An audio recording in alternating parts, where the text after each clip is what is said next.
most people never achieve their goals because most people suffer from possibility blindness.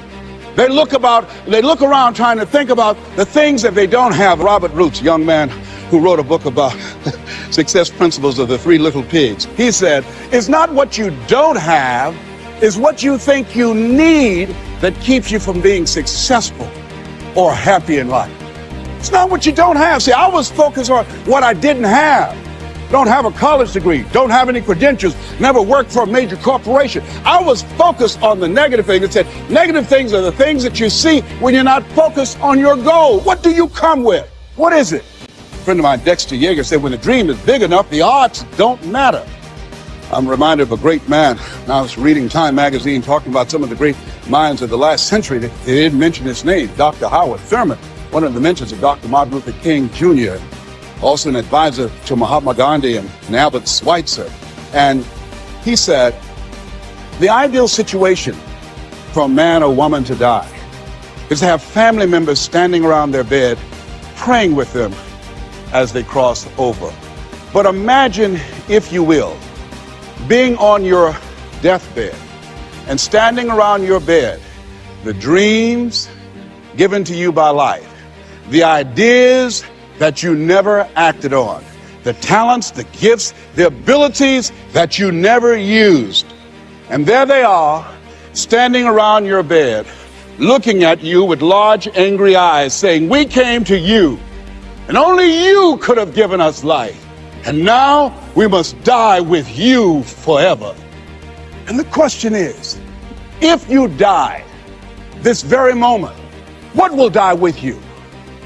What dreams, what ideas, what talents, what leadership potential, what greatness that you showed up to bring, that you allowed fear or procrastination to hold you back.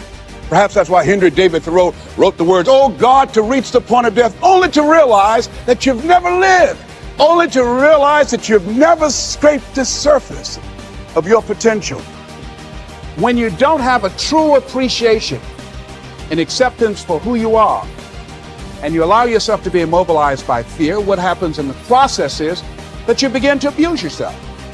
You begin to sabotage your life, you begin to sabotage your dreams, you begin to unconsciously work against yourself. You become your own worst enemy. So what do you do about that? Well, you begin to realize that your dream and your gifts have so much meaning and so much value for you till your hunger for them will begin to push you past the fear. Your hunger to have them will give you a special drive. As you work on yourself, as you begin to acknowledge your true identity, the true power that you have, the true capacity you have to bring about change, the miracle working power that you have within yourself to do the things that you want to do. When you take them on, I'm reminded of a man who, this gentleman was doing a special study of a special tribe in Africa, headhunters. And he had difficulty in developing a relationship with these tribesmen because of the fact that he had fear. He had fear to take his head. So he worked there for a long time with no effort, no progress in developing a relationship and rapport and being able to achieve a level of trust. So finally one night while he was in bed, he was thinking about it. I said, what is it that you came here to do? What is your life work as a missionary? He said, I want to study these tribes. So what's the worst thing that they can do to you? Kill you. And he just decided, no, this is what I came here to do. I know that there's some risk involved, and I'm going to do it, come what may. He said, I'm not going to be afraid. He went back the next day, and he started doing the work and trying to talk to and interview many of the members of this tribe.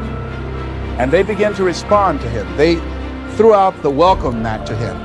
And years later, when people came to see what his progress was, they asked him, how were you able to do this? How did you convert the relationship from being hostile to that of being positive? And he said something I think has value for all of us. He said, when life can no longer threaten you with death, what else is there?